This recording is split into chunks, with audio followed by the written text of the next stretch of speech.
জানাবাত অবস্থায় থাকা ব্যক্তি বা হায়েজ অবস্থায় থাকা নারী যদি পানির পাত্রে হাত ডুবিয়ে দেয় তাহলে কি পানি নাপাক হয়ে যাবে?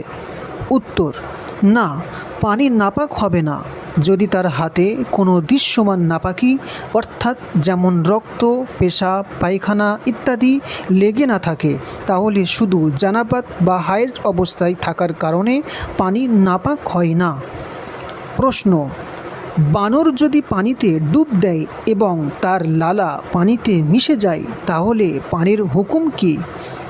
উত্তর: হানাফি ফিকহ অনুযায়ী যদি নিশ্চিতভাবে বানরের লালা পানিতে মিশে যায় তাহলে পানি নাপাক হয়ে যাবে, কারণ বানরকে দরিন্দা অর্থাৎ হিংস্র প্রাণী এর অন্তর্ভুক্ত ধরা হয় এবং তাদের ঝুঁটা নাপাক বলে গণ্য করা হয়।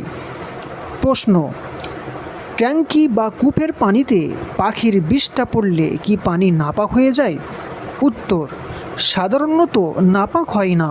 যথাসাধ্য সতর্কতার পরও যদি পাখি বিষ্ঠা করে ফেলে এবং তাতে পানির রং, গন্ধ বা স্বাদ পরিবর্তিত না হয় তাহলে পানি পাক থাকবে, তবে নাপাকির প্রভাব স্পষ্টভাবে দেখা গেলে পানি নাপাক হবে।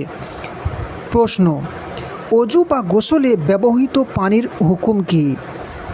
উত্তর: অজু বা গোসলে ব্যবহৃত পানি যদি কোনো নাপাকির সঙ্গে মিশ্রিত না হয় তাহলে তা নিজে পাক থাকে, তবে সেই পানি দিয়ে পুনরায় অজু বা গোসল করা জায়েজ নয়। প্রশ্ন: ব্যবহৃত পানি দিয়ে কি নাপাক কাপড় ধোয়া যাবে? উত্তর: হ্যাঁ, যাবে। যদিও সেই পানি দিয়ে অজু বা গোসল করা যায় না, তবুও নাপাক কাপড় বা অন্য নাপাক জিনিস ধুয়ে পাক করা যেতে পারে। প্রশ্ন: অজু বা গোসলের ব্যবহৃত পানি কাপড়ে লাগলে কি কাপড় নাপাক হয়ে যায়?